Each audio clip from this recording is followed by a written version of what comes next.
Olá pessoal, processo penal 2, início do título de provas dentro do processo penal. Tá? O intuito é contribuir para os alunos do terceiro da manhã. Então vamos lá. O que seriam provas, né? Provas são elementos, né? E aí nós temos uma gama gigante de possibilidades de espécie de provas, obviamente aquelas que são lícitas, né? Para demonstrar aí a materialidade delitiva e a autoria do crime, né?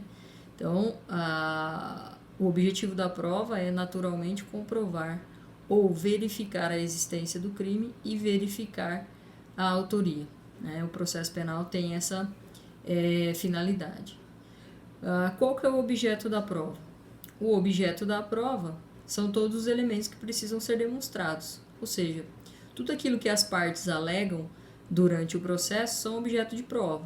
Ou seja, se eu estou dizendo que o sujeito A praticou o crime, obviamente eu preciso demonstrar duas ou mais provas, apontar, juntar aos autos duas ou mais provas, que começaria a formar então o conjunto probatório, para então convencer o juiz de que realmente há materialidade delitiva e autoria para ser comprovada com aquelas provas que acrescentam ao processo. Se eu estou de outro lado defendendo o acusado, eu tenho que considerar que tudo aquilo que for alegado pelo acusado também deve ser apresentada provas para que demonstre que realmente ou o crime não aconteceu, ou a pessoa não praticou o crime, ou se a pessoa praticou o crime, esse crime não foi necessariamente praticado da forma como consta na acusação, né? Então, sempre que a gente pensa numa definição, no objeto e no objetivo da prova, nós estamos sempre pensando que as partes dentro do processo precisam então apresentar aí os seus elementos, buscando ou se valendo das espécies de provas que nós vamos estudar adiante, para demonstrar aquilo que se busca com o processo penal, a materialidade delitiva e a autoria, certo? Quando a gente pensa aí nos princípios, né, a gente fala de alguns rapidamente aqui, né? De antemão já aviso, pessoal, vídeo caseiro, né? Estou aqui seguindo uma ordem de ladinho para a gente ter uma sequência lógica aí para compreender o conteúdo, pelo menos minimamente, tá? O que a gente pode pensar no primeiro princípio é o próprio princípio do contraditório. O princípio do contraditório é a essência das provas.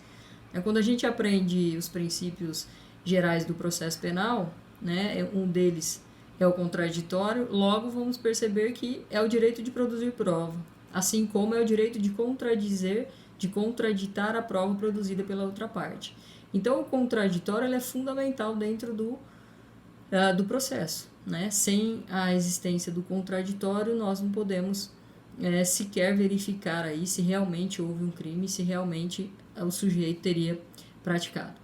Um outro princípio que está relacionado aí especificamente ao título de provas é o chamado princípio da comunhão das provas. O princípio da comunhão, ele vai dizer para a gente rapidamente que todas as provas que são produzidas, seja pela parte que acusa, seja pela parte que se defende, ela passa a ser do processo. Não existe a prova do acusador e a prova do acusado individualmente. Por isso se chamou de princípio da comunhão, né? Que seria aí a comunhão dos elementos que são reunidos dentro do processo. Então, à medida que a prova é produzida, seja pelo acusador ou pelo acusado, ela faz parte do processo, portanto, todos têm acesso a ela. Lembrando sempre que a prova não pode ser ilícita, né? Um outro princípio importante é o princípio da publicidade. Dentro do princípio da publicidade, nós vamos ter aí o indicativo de que toda prova produzida ela precisa ser pública, ou seja, ela precisa ser acessível às partes que estão envolvidas no processo. Essa é a ideia que a gente precisa ter. Por quê? De nada valeria se a prova fosse produzida pelo acusador e o acusado não pudesse acessá-la. Então, as provas elas devem, obviamente, ser públicas dentro do processo. Um outro princípio é o princípio da oralidade. Quando se fala da oralidade, na dinâmica do processo penal, nós teríamos, em regra, audiência una. Na audiência una, as provas são produzidas todas ali, e de forma oral, em tese, né? Claro que nós temos provas documentais, nós temos provas periciais, nós temos outros tipos de provas que não necessariamente se convertem em oralidade. Mas a oralidade tem relação com a economia processual. Então, se o processo, né, se o legislador criou uma audiência una para o procedimento comum ordinário, que é a regra do ordenamento jurídico, de fato nós temos aí a ideia de que todas as provas devem ser produzidas, então, ou, se não produzidas, finalizadas até a audiência de instrução e julgamento, inclusive dentro dela, né? Então, essa é a dinâmica que a gente vai pensar a respeito da oralidade. Quando a gente fala aí adiante, a gente fala um pouquinho sobre sistemas processuais, né? Sistemas processuais ligados à produção da prova. O Brasil adota o chamado sistema do livre convencimento, né? Ali no artigo 155, quando a gente fala do livre convencimento, vai se dizer que o juiz ele tem liberdade de analisar a prova, né? Porque a ele foi dado o poder jurisdicional, ou seja, a ele foi dado o poder de julgar. Portanto, quando o juiz verifica, ele tem o livre convencimento, mas o seu livre convencimento é motivado. E a sua motivação, obviamente, ela nasce da produção da prova. Não há como motivar algo se eu não tenho respaldo, base para fazê-lo. Então, as provas que são produzidas geram aí esse livre convencimento motivado. Apesar de nós adotarmos esse sistema, nós temos uma exceção a ele, que seria a dinâmica do tribunal do júri. Aí pensando a segunda fase do tribunal do júri, que seria lá o julgamento em plenário, né? Os 7 jurados que compõem o conselho de sentença não trabalham com livre convencimento motivado, né? Os 7 jurados, eles trabalham com a íntima convicção, né? Então, por quê?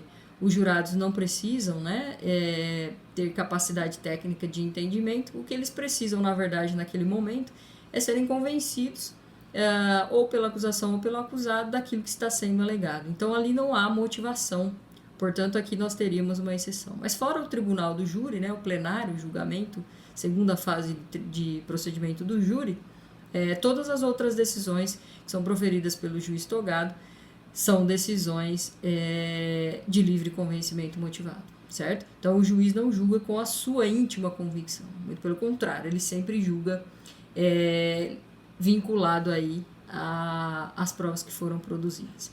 E para a gente encerrar esse vídeo, né, até visando aí a atividade que será postada para vocês lá no portal do aluno, a gente fala um pouquinho e rapidamente sobre a tarifação das provas, né? O que seria essa tarifação de provas? O Brasil também não adota tarifação. Por quê? Tarifar seria hierarquizar as provas. Então, dizer que a prova documental ela é melhor que a prova testemunhal, ou que a prova pericial é melhor que a prova testemunhal e vice-versa. Nós adotamos, na verdade, um sistema de livre produção de provas desde que elas sejam lícitas.